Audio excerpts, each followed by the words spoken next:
Perkembangan emosi ketika remaja melibatkan wujudan identiti yang realistik dan koheren dalam konteks berkaitan dengan orang lain. Remaja juga dalam bentuk proses belajar untuk menghadapi tekanan dan menguruskan emosi. Selain itu, kecerdasan emosi melibatkan kesedaran diri, tetapi yang paling penting adalah kemahiran hubungan adalah keupayaan untuk bergaul dengan baik bersama orang lain dan untuk mencari kawan. Remaja yang mendalami masalah perkembangan emosi biasanya mempunyai nilai kendiri yang rendah dan menunjukkan tanda-tanda seperti kemurungan, tidak menyukai penampilan diri sendiri dan menolak pujian, menjadi terlalu pemalu dan jarang meluahkan pendapat mereka sendiri serta pengasingan sosial secara pasif dalam kebanyakan situasi.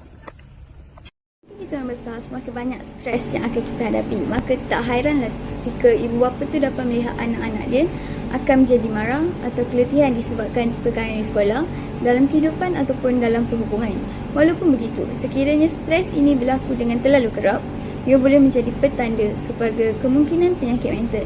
Jadi, antara petanda ataupun jenis penyakit mental yang sering berlaku dalam kalangan remaja adalah penyakit kegelisahan. Contohnya, post-traumatic stress disorder iaitu PTSD ataupun obsessive compulsive disorder OCD. Yang kedua adalah ayunan mood. Ayunan mood ni sering berlaku di kalangan remaja. Contoh dia adalah kemurungan dan kecelaruan bipolar. Dan yang ketiga adalah kecelaruan perkembangan iaitu attention deficit ataupun hyperactivity disorder ADHD. Dan yang terakhir adalah ketidakupayaan intelek iaitu autism spectrum disorder ASD. Jadi itulah jenis dan contoh penyakit mental yang mungkin berlaku di kalangan remaja. Seterusnya ialah faktor masalah kesihatan mental remaja. Antara faktornya ialah perubahan fizikal dan hormon yang menyebabkan stres dan kegelisahan. Yang kedua, tekanan akademik yang tinggi. Yang ketiga ialah masalah dalam media sosial seperti perbandingan kehidupan dan terpengaruh dengan postingan yang negatif.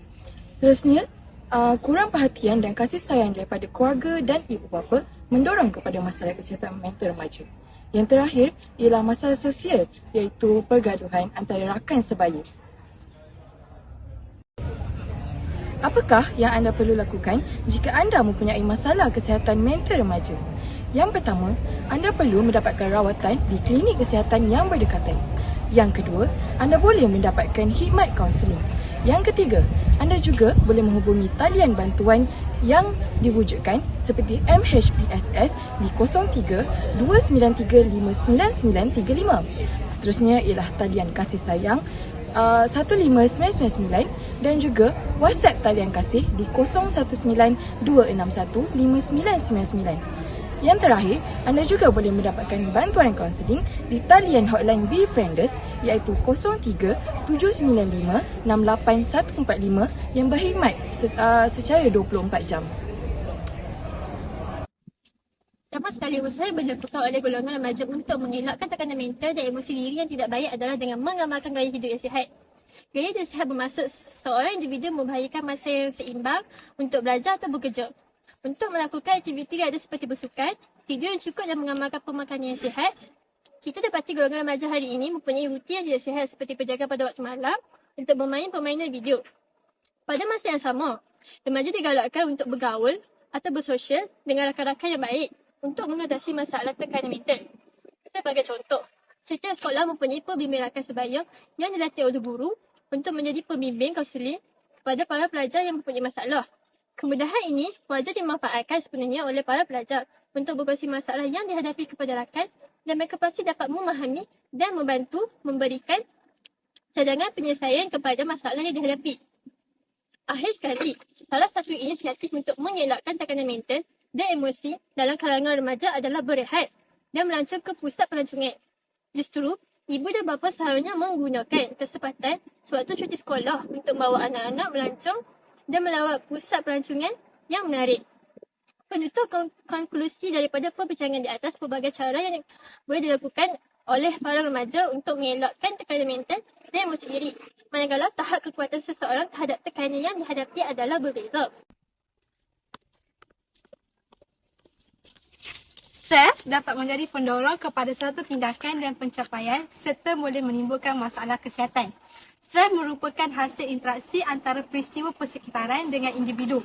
Para stres yang dihasilkan akan bergantung kepada sumber tekanan dan cara individu tersebut bertindak balas. Stres memberi kesan terhadap emosi seseorang. Emosi seseorang itu akan terganggu dan perasaan risau sentiasa menghantuinya. Selain itu, seseorang itu mengalami ketegangan fikiran dan tidak dapat membuat keputusan dengan baik. Stres juga menyebabkan seseorang itu berasa seolah-olah otaknya sentiasa letih dan penat berfikir. Stres mengubah sikap seseorang itu daripada seorang yang sabar kepada cepat marah dan sentiasa mengeluh. Kadang-kadang, seseorang itu juga menunjukkan perasaan runsing, kecewa dan mudah menangis. Stres yang tidak terkawal akan menyebabkan perasaan cemas, sensitif, murung, sukar tidur dan hilang selera makan. Stres juga mendatangkan ancaman penyakit kepada kesihatan seseorang. Apabila seseorang itu mengalami stres, kadar denyutan jantung menjadi cepat dan menyebabkan tekanan darah turut meningkat. Sistem penghadaman juga menjadi perlahan dan beberapa bahan kimia dalam tubuh dilepaskan supaya darah lebih mudah bergumpal. Selain itu, kadar pernafasan yang semakin laju menyebabkan otot-otot menjadi tegang. Hal yang demikian menyebabkan kadar perpeluhan yang meningkat. Penyakit seperti sakit jantung, tekanan darah tinggi dan strok mudah menyerang seseorang yang mengalami stres.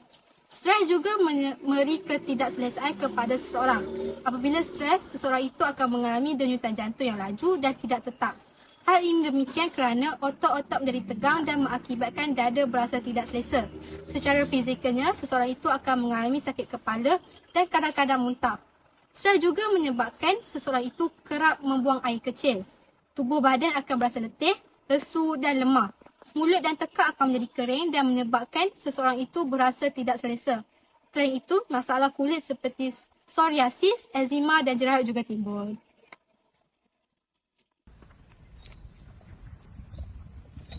Kesimpulannya, masalah kemurungan haruslah dipandang serius oleh semua lapisan masyarakat kerana masalah ini akan mengakibatkan kematian jika tidak dibendung pada peringkat awal. Sebagai remaja, kesihatan emosi yang baik perlulah dipelihara dengan sebaik-baiknya dengan melakukan perkara yang positif dalam rutin harian. Semua pihak juga seharusnya berusaha untuk memainkan peranan masing-masing dalam usaha mewujudkan suasana yang merangsang emosi positif bagi setiap ahli komuniti, masyarakat dan negara.